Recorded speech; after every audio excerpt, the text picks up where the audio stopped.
The 6 to 7 Figure Show, episode 58. Let's hit it.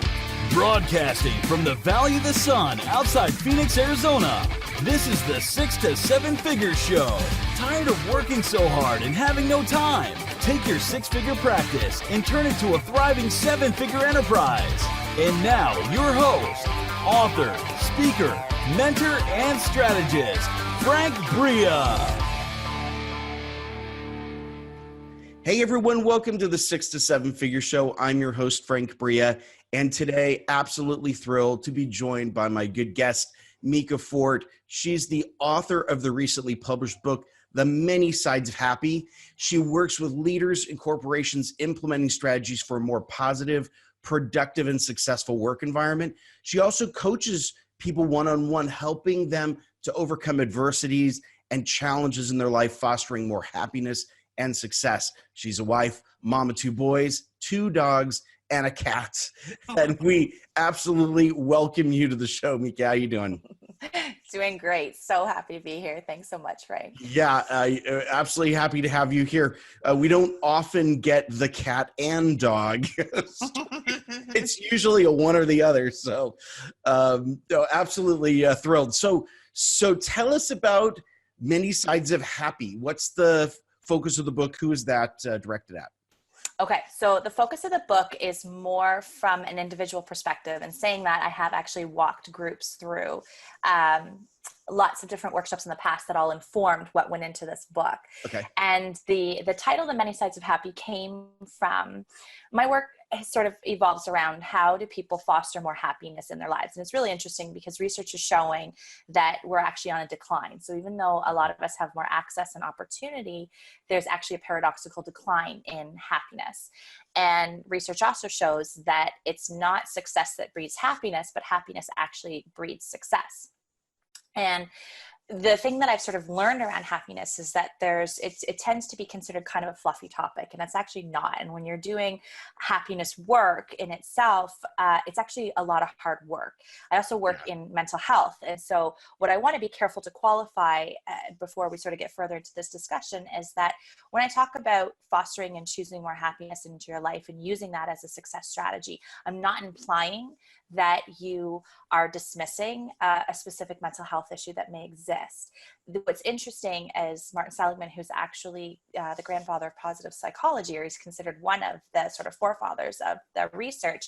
He talks about that you can actually have a mental health issue and flourish, or you can actually not have a mental health issue and also languish. And so it's really important to understand that even though this work is happening in happiness, we're not implying, or I'm not implying, that a mental health issue doesn't exist, or that that's not another obstacle. Right. Where the idea of the many sides of happy came from is this awareness that sometimes to understand what really happiness means to us, we actually have to sit on a completely different side of it. And so we have to sometimes sit in anger. We have to sometimes sit in stress. We have to sometimes sit, in grief. And what can come from that when we sort of give ourselves the permission to be real is this understanding of ourselves, and in turn, this ability to actually reconnect with happiness. And when we do that, and when we actually find sort of that space of what happiness means to us and how we can really foster that in our lives, we open up portals to creativity, to problem solving. Research shows less sick days at work. It shows from sales that people actually land the sale more successfully when they're in a positive mindset. And so it's really important work. Yeah. And it's fascinating that you draw this distinction between mental health issues and happiness, almost like there's a completely disconnected 2x2 kind of matrix of possibilities where I know a lot of people feel like, okay, well, they've got anxiety, depression, and therefore they feel weighed down by this. There's have research that basically shows, listen, not like you don't have to deal with that, but it doesn't have to affect your positivity and happiness going forward, that there's a way to kind of move through it. That's got to be a refreshing message for a lot of people who might have felt like, because they're dealing with a mental health issue, like this was set in stone for them and they were going to fight against this their whole lives.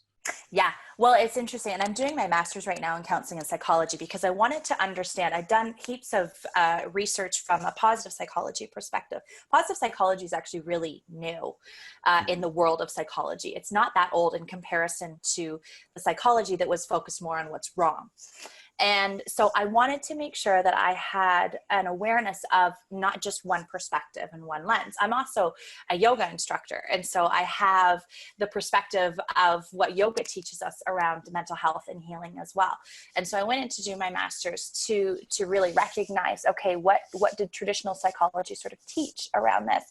And there was a point where it was about survival. So it was just, if you're struggling with anxiety or depression or whatever it might be, let's just get you to like sort of this baseline versus this, let's move beyond that. And how do you actually thrive while you might be struggling with anxiety or depression? I keep using those two just because they're popular, even, Sure. and I don't want to dismiss that so many other mental health issues exist. Right. And so when someone is trying to be a successful entrepreneur or is in the corporate world and they're dealing with mental health issues, when you actually start to bring in happiness strategies, they can become coping tools. And it gives people the ability to know that their head can come above water.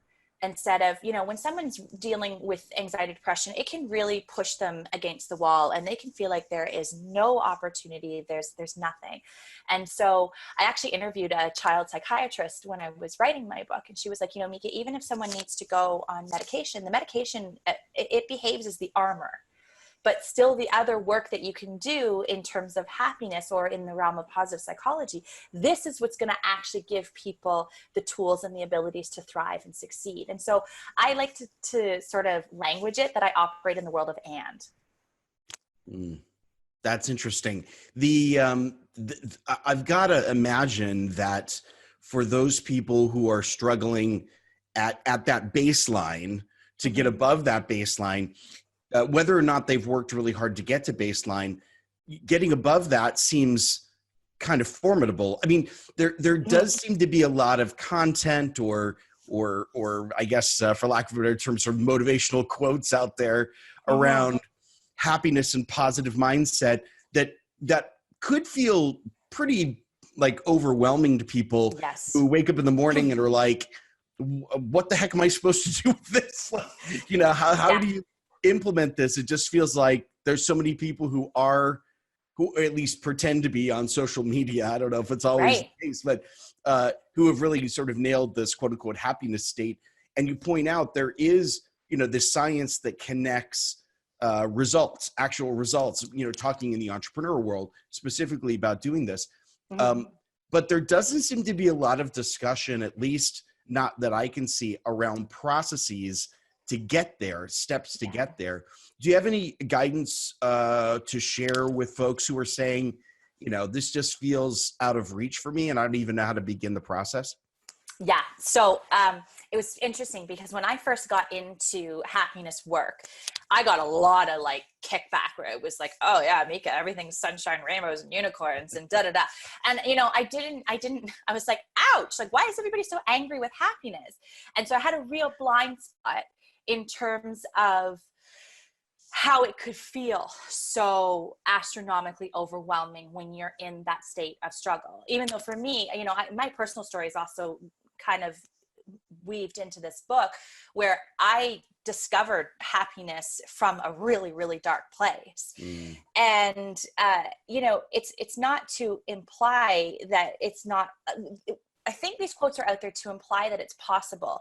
However, you're so right that sometimes you're going to look at these quotes and think like, I can't just undo how I feel. I can't undo this like massive, weight that's on my chest right now. So in the book, I talk a lot about processes. And so it's broken up into 3 sections. The first section, we get into happiness groundwork tools. And these are tools that have empirical evidence behind them. And what I suggest to anyone is pick one. Just pick one of these groundwork tools and work with that tool until you no longer have to think about it, where it becomes more of like an automatic process, because otherwise it gets too overwhelming. And I am sort of a recovering type AAA personality type, and I work with a lot of AAA personality type. I can't remember who, I did not come up with that term. Somebody shared with me and I I was adopted going it. to And I say, just think like, it's hilarious. I've heard of type A, but type AAA sounds intense. Right. It's like the people who are like, hey, that's a good idea. That should have been done yesterday, and the expectations are just like through the roof. And so, so if you're that type of personality type, when you see, you're like, oh, I've got like eight groundwork tools. Okay. I need to master all of them. I should have mastered them yesterday, right? And so one of the first things I recommend is you need to approach yourself and where you're at from a place of compassion, but also a place of intentional action. So there's two kind of things happening at the same time. And look at which one feels the most accessible and start with that one, right? And then once that starts to kick in, then you can start to work with the next and so on and so forth. And research tells us that 40% of happiness can be impacted by intentional activity. So that's a big chunk that you can make an impact on. So sometimes it's also through education and just helping to recognize, and educate whoever I'm working with. This is just possible for you as it is for someone else. But we also have to look at what's your individual formula. Right. Right? That's really interesting. It's almost like you're describing this happiness work as you're using the same kind of language that we would use to talk about habit formation. I mean, this intentional action and planning out. I mean, James Clear's Atomic Habits books talks a lot about what it takes to actually install a habit in your life, and you're using a lot of the same language. It's just fascinating that the achievement of happiness is very much similar to the achievement of any other project or thing that people might be doing, where you need to essentially redevelop a set of actions, which is new for you, which and in fact might even be hard for you. I'd be the first person to admit that there have been times in my life where all of the things that people discuss about what it takes to actually install happiness in your life feel really hard. I'm like, I'd rather go to the gym actually than do some of this stuff. Just because it feels like it's not me. It feels sort of counterproductive. So it's fascinating that you're using similar language. Well, and it needs to be authentic. What's cool is that the gym exercise actually is a massive happiness strategy. So you're still doing one. So that's brilliant. But, and it's there. So there, and that's the language why I use that language in the corporate world is that language makes sense, right? Like habit forming and that's the conversations that are happening there. When I start to go into a group format, and let's say I'm working with people from the yoga world, we're going to have a different conversation. We're going to go into, and this is where we start to have people explore tools to get to know what is your actual definition of happiness. Because it's so fascinating that I don't know what the statistic is in terms of goal, where people say, my number one goal in life is to be happy, for example, but I know the statistic is really high. And I actually had someone once come up to me and tell me that they actually felt inadequate for happiness, which that whole conversation is in my book because it blew my mind. Yeah. But what came out of that was I said to her, okay, why don't you just redefine what happiness means to you? Because basically why she felt this way was what's on TV projected as what's supposed to make you happy. And she's like, I don't want any of that stuff in my life. Right. And so when you start to teach people to actually dive in, actually define it for yourself. I usually get crickets in the room. I might have two people if I'm doing a keynote where I'll ask, has anybody in the room defined it? Right? And so you need to know, in any goal setting strategy, you need to know the goal you're working toward. Right? And so in happiness, you need to define what that actually means. What's really powerful and profound that can happen in that moment is that people start to actually unpack that happiness is right there. Like it's literally been sitting right there. Yeah. And so it's not, when we start to talk about purpose, finding, right? Like we all sort of look at this and like, oh God, this is some like massive universal thing that I need to like understand and unpack and, go and meditate on a mountain in Tibet for like 7 years or something to figure out. And that's not the case. So often once we start to really dive in, you realize that it's there. It's always been there, but we've forgotten, or we've got disconnected, or whatever it might be. Did I lose you? Oh no.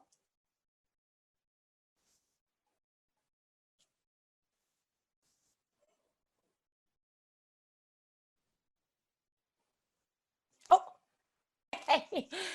Yeah. So, it's profound when you sort of, and people have lived years not recognizing that their definition and their experience of happiness is actually right there. And it's not going to involve some sort of, huge life event for them to like unveil that, oh, happiness is here. Like it's there because it's in so many different simple things. And when people start to see that, they realize, okay, I can tap into this. And then from an entrepreneurial perspective and a business perspective, you can leverage that feeling and what that experience does from a mental perspective to actually foster creativity, productivity, problem solving. Like there's so many aspects and elements that it feeds into from a success perspective. But yet when you first talk about it, you're like, happiness, what? Right? In fact, it's funny. Like I was just thinking, like that probably should have been my very first question in this interview is what is happiness? Because it seems so foundational. But actually, now that it's come up and we're talking about multifaceted variants of this, let's pivot a little bit to kind of talking about how you work with people. Because I would imagine one of the things that people might be asking themselves as they're listening to this is, hey, you work in groups, you've got workshops that you hold, things like that. With such a varied definition and with such a unique meaning, how do you get a group of people who might be on very different journeys to work together as a group, or sort of tailor what you do to fit all of these different journeys? That feels like that would be a tougher thing to do. Yeah. So again, it depends on the environment that I'm working in, right? So if I'm in a corporate environment, I'm not going to go down the deep feeling road, right? Sure. Yeah. So, you got to be careful, because the irony is that when you're working in happiness, it surfaces a lot of emotion. I would and imagine. Some people, and so you need to like dance around that so that you're not busting people so far out of their comfort zones in a corporate environment. Sure. So what we look at instead is, how do we look at where you're allocating your time? Where are the stress factors like coming into play? And how can we start to set up systems? How can we start to look at where you might have some blind spots? How do we start to create a culture that is supportive and that, creates a positive environment? Because the emotion contagion effect is real. So you can walk into a room and if people are stressed and angry, it. And the same thing when you walk into a room that's like super high and full of positive vibes, like you're like, where can I drink the friggin' Kool-Aid from this room? Like it's intoxicating, right? Absolutely. And so how do you foster that culture in a corporation, right? And so you have to like, first of all, you understand like what is the main goals of the corporation, so that you aren't just like barfing your own culture onto them as to like what positivity should look like. Because again, it's individual, right? And it has to be authentic. If I'm in there saying like, every Friday, everybody's got to come in dressed in a costume and that's going to foster a positive environment, like, no. Yeah. Right. So it's a lot of strategy building that way. And again, it comes back to educating. I always bring the groundwork tools in, because if you can give, whether it's leaders or whether it's their employees, tools that they can implement both at work and at home, that's also a retention strategy, because now you have made the employee or the leader feel like the corporation is looking at the person, not just the numbers that person is turning over. Right. So, yeah. So in a corporate environment, or any environment, I suppose, but particularly in corporate, this is one of those things where, as we talk about program development and with a lot of focus on outcomes. So the obvious question is, happiness doesn't seem like something you arrive at. It doesn't seem like a destination. It feels like the journey. So how do you measure progress or success for folks? How do you say, yep, like we're making progress here, folks are doing better. It's, in such an ethereal thing as how they're feeling, that's got to be one of the questions that your participants also must be asking themselves along the way. Like, is this working for me? How are there any sort of quantitative or even qualitative ways of measuring that people are kind of making progress down that path? So from a quantitative perspective, excuse me, you start to look at sick days in terms of how often your staff are taking days off. You also look at time and money lost in mental health leave. And so that is a quantitative measure that you can take. From a qualitative perspective, this is where tons of measures, right? So you just like workplace well-being. Yeah. This is huge right now, right? And so there's questions where you, in the beginning, how do you feel showing up to work? Are you excited to show up to work? Is this a workplace that you would recommend for other people that you would want to bring on board? And so you can survey your staff, participants, whoever beforehand. And then, you want to give like a 12-week sort of strategy plan. What's really interesting is that the turnaround with this stuff, the instant mindset shift that it can create, you can start to see almost instantaneous results, which I know sounds like that's big, but it's fascinating to watch, because once people kind of start to tap into perspective, especially, and how they can manage it, they start to dive into their own power in terms of choice and where they're going to invest their time and their energy and where they're not. Yeah. It's fascinating. So that's sort of the qualitative type measures that you can really start to look at. Yeah. I mean, that's so fascinating to tie something that I think most people would come in thinking is pretty ethereal. In fact, I would bet a lot of people would come into this going, corporate, really? You're pitching this to corporate? Like, where's the bottom line? But you've connected the output directly to the bottom line. We talk about sick days and mental health leave and productivity, and corporations are looking very, very carefully at this and managing it very carefully. So well done. That, to me, I feel like that's the key to any marketing success, is to find the connection between your secret sauce, the thing that you think you do better than anyone else, and the core things that any entity is really worried about at the end of the day. Right. And that's brilliant. Good. That's great stuff. Thanks. Well, and it's not BS. It's empirical. Like, the evidence is out there. The research is all there. Right. Yeah. So it's great. I'm like, thanks, science. Yeah. But that's thanks, science. That's great. But that's the secret. Like, if anything, even for folks who aren't specifically in this space, what a great learning that is, to do the work, to connect the dots between what it is you do and the things that are important, especially for anyone who's going to be in the corporate space, because a lot of people feel like soft skills selling to corporate is tough, but not if you can connect those dots. That's really smart. Well, and again, like, we see the epidemic with mental health. Sure. And so, when you can start to speak to that, and again, you do need to do the research. You want to go in there with the hard facts and really understand what it is you're pitching, and recognize too, who are you teaching to, and make sure that you're not just giving them your opinion.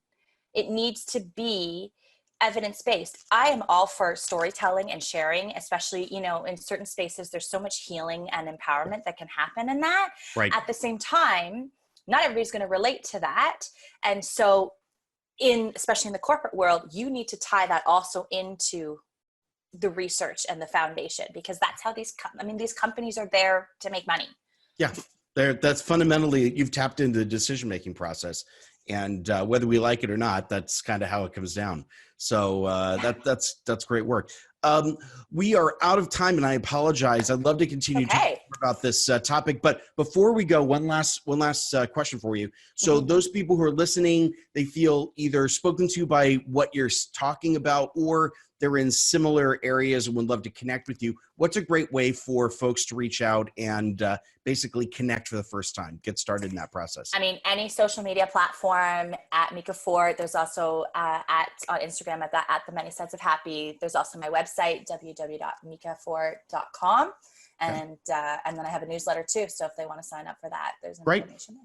All right. Well, we've got those links here below the video or the show notes page if you're on audio. If you're out and about listening to this, come on back to the show notes page. You can click on through to those links. Thank you so much, Mieka, for being with us today. It's been really insightful, and we don't get a lot of the soft skills plus the corporate quantitative think, which is kind of my secret love of entrepreneurism. So it's great that we get to talk about this. Thanks so much for shedding light on that for us. Thank you. Thank you so much for having me. Yeah, absolutely. And thank you for being here with us on this episode of the 6 to 7 Figure Show. I've been your host, Frank Bria. And look, the big learning here is got to be connect the dots. If you feel like you've got some kind of a soft skill and you're working with folks to create transformational change, find a way to connect the dots to the thing that they really care about. And if you're working in corporate, you got to go to the bottom line. There's just no other way around it, but there are great ways to do it. And Mieka's found a terrific formula for that. So use that as an example. Thanks again for being here. I know you got a lot of things to do. If you're spending time with us, we really appreciate it. And we'll see you on our next episode. All right, everyone, take care. Bye-bye.